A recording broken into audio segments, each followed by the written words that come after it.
എല്ലാവർക്കും ചിങ്കൻമിയുടെ പുതിയ വീഡിയോയിലേക്ക് സ്വാഗതം. ഇന്നത്തെ റെസിപ്പി വളരെ സിമ്പിളായിട്ട് തയ്യാറാക്കാൻ പറ്റുന്ന ഒരു വാഴപ്പിണ്ടി തോരനാണ് കേട്ടോ. അപ്പോൾ ഇത് എങ്ങനെ വളരെ പെട്ടെന്ന് തയ്യാറാക്കി എടുക്കാൻ നോക്കാം. മാത്രമല്ല നമ്മുടെ ചാനൽ നിങ്ങൾ ആദ്യമായിട്ട് കാണുന്നവരാണെങ്കിൽ ഒന്ന് ലൈക്ക് ചെയ്ത് സപ്പോർട്ട് ചെയ്യാനും കൂടി മറക്കരുത് ട്ടോ. അപ്പോൾ നമുക്ക് വീഡിയോയിലേക്ക് കടക്കാം. ഓക്കെ. അപ്പോൾ ദേ ഇതിനായിട്ട് ഇത്രയും വലുപ്പത്തിലുള്ള ഒരു വാഴപ്പിണ്ടി കഷ്ണമാണ് ട്ടോ എടുത്തുള്ളത്. ഇനി ഇതേ ഇതിൻ്റെ ഈ ഭാഗങ്ങളൊക്കെ ഒന്ന് കളഞ്ഞിട്ട് നമുക്ക് അതിൻ്റെ പിണ്ടി മാത്രമാക്കി ഒന്ന് എടുക്കണം കേട്ടോ. അപ്പോൾ അതേ നമ്മൾ ഇനി ഇതിനൊന്ന് അരിഞ്ഞെടുക്കുകയും വേണം. അപ്പോൾ അതേ ഞാൻ ഈ ഒരു വട്ടത്തിൽ ഇങ്ങനെ അത്ര കട്ടിക്കല്ല, ഇത്രയൊരു രീതിയിൽ നമ്മളിതൊന്ന് അരിഞ്ഞെടുക്കുകയാണ് ചെയ്യുന്നത് കേട്ടോ. ഇനി ഇതിനെ വേഗം തന്നെ നമുക്ക് കുറച്ച് ഉപ്പുവെള്ളത്തിലൊന്ന് ഇട്ട് വയ്ക്കണം. കാരണം ഇത് കറ പിടിക്കും, പെട്ടെന്ന് അതിൻ്റെ കളറ് മാറി വരും. അപ്പോൾ അതേ കുറച്ച് വെള്ളത്തിൽ നമ്മൾ കല്ലുപ്പ് ഇട്ടിട്ട് ഇതിനൊന്ന് ഇട്ട് വയ്ക്കുകയാണെങ്കിൽ അതിൻ്റെ കളറിന് അധികം മാറ്റം സംഭവിക്കില്ല കേട്ടോ. അപ്പോൾ അത് വേഗം തന്നെ നമുക്കൊന്ന് ഇട്ട് വയ്ക്കാം. ഇനി ഇതിനെ നമുക്ക് വളരെ ചെറുതാക്കി ഒന്ന് അരിഞ്ഞെടുക്കണം. ഈ ഒരു സൈസിലാണ് ഞാനിതൊന്ന് അരിഞ്ഞെടുക്കുന്നത് കേട്ടോ. ഇനി ഇതേ പെട്ടെന്ന് തന്നെ തയ്യാറാക്കാനായിട്ട് ഒരു ഉരുളിയിലേക്ക് 2 ടേബിൾ സ്പൂൺ വെളിച്ചെണ്ണ ഒഴിച്ചിട്ട് അതിലേക്കൊന്ന് കടുക് ഇട്ട് കൊടുക്കാം. അതൊന്ന് പൊട്ടി വരുമ്പോൾ അതിലേക്ക് 3 വറ്റൽമുളക് ഇട്ട് കൊടുക്കുന്നുണ്ട് കേട്ടോ. പിന്നെ കുറച്ച് ചെറുള്ളി, അത് ഞാനൊരു 6 ചെറുള്ളി അരിഞ്ഞതാണ് ഇതിലേക്ക് ഇട്ട് കൊടുക്കുന്നത്. പിന്നെ കുറച്ച് കറിവേപ്പില, ഇതും കൂടി ഇട്ടിട്ട് നന്നായിട്ട് തന്നെ ഒന്ന് മിക്സ് ചെയ്തെടുക്കാം. അപ്പോൾ ഇത് നമ്മൾ നന്നായിട്ട് തന്നെ ഒന്ന് മൂപ്പിച്ചെടുക്കണം കേട്ടോ. അപ്പോൾ ഇത് നമുക്ക് നല്ല രീതിയിൽ തന്നെ മൂപ്പിച്ചെടുക്കാം കേട്ടോ. അപ്പോൾ ഇത്രയും ആയിക്കഴിഞ്ഞാൽ ഇതിലേക്ക് കുറച്ച് അരപ്പൊന്ന് ചേർത്ത് കൊടുക്കാനുണ്ട്. അതിനായിട്ടൊരു മിക്സിയുടെ ജാറിലേക്ക് കുറച്ച് നാളികേരം ചെരുകിയത് ആഡ് ചെയ്ത് കൊടുക്കുന്നുണ്ട്. അപ്പോൾ ഞാനിവിടെ ഒരു കപ്പ് നാളികേരമാണ് ഇതിലേക്ക് ഇട്ട് കൊടുക്കുന്നത്.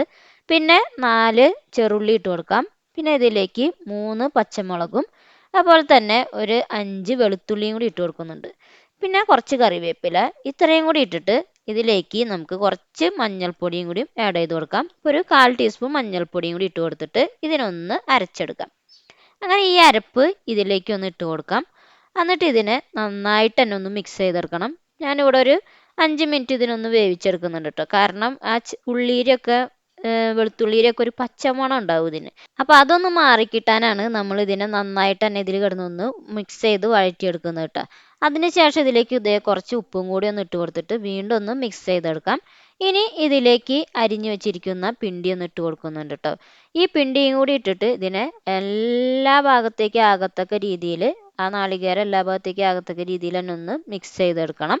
അതിനുശേഷം ഇതിനെ നമുക്ക് അടച്ചു വെച്ചിട്ട് വളരെ ലോ ഫ്ലെയിമിലാണ് കേട്ടോ വേവിച്ചെടുക്കേണ്ടത്.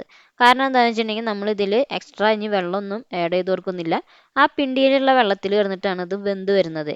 അപ്പോൾ അതുകൊണ്ട് നമുക്കിതിനെ ഇതേപോലെ ഒന്ന് വേവിച്ചെടുക്കാം. അപ്പോൾ നമ്മുടെ പിണ്ടിയൊക്കെ നല്ല രീതിയിൽ തന്നെ വെന്ത് വന്നിട്ടുണ്ട്. ഇനി നമ്മൾ ഒരു കാര്യം ശ്രദ്ധിക്കേണ്ടത്, ചില പിണ്ടിയൊക്കെ എങ്ങനെയാണെന്ന് വെച്ചിട്ടുണ്ടെങ്കിൽ പെട്ടെന്ന് വെന്ത് വരില്ല, അതിൻ്റെ മൂപ്പ് അനുസരിച്ചിട്ടിരിക്കും. അപ്പോൾ അങ്ങനെയാണെങ്കിൽ എക്സ്ട്രാ വെള്ളം ചേർക്കണം. അപ്പോൾ ഇതാണെങ്കിൽ വളരെ എന്താ പറയുക, കിളുന്തായിട്ടുള്ള പിണ്ടിയാണ്. അപ്പോൾ അതുകൊണ്ടാണ് വേഗം തന്നെ നല്ല രീതിയിൽ തന്നെ വെന്ത് വന്നത് കേട്ടോ, വെള്ളം ചേർക്കാണ്ട്. അപ്പോൾ വേണമെങ്കിൽ നമുക്ക് എക്സ്ട്രാ വെള്ളം ചേർത്ത് കൊടുക്കുകയും ചെയ്യാം. അപ്പോൾ നമ്മുടെ പിണ്ടി നല്ല രീതിയിൽ തന്നെ വെന്ത് റെഡിയായി വന്നിട്ടുണ്ട്. ഇനി ഇതിലേക്ക് ഞാൻ കുറച്ച് ടേസ്റ്റ് നോക്കിയപ്പോൾ ഉപ്പിൻ്റെ കുറവും കൂടി ഉണ്ടായിരുന്നു. അപ്പോൾ അതുകൊണ്ട് ഇത്തിരി ഉപ്പും കൂടി ഇതിലേക്ക് ഒന്ന് ഇട്ട് കൊടുക്കുന്നുണ്ട് കേട്ടോ. എന്നിട്ട് ഇതിനെ വീണ്ടും നന്നായിട്ട് തന്നെ ഒന്ന് മിക്സ് ചെയ്തെടുക്കുന്നുണ്ട്.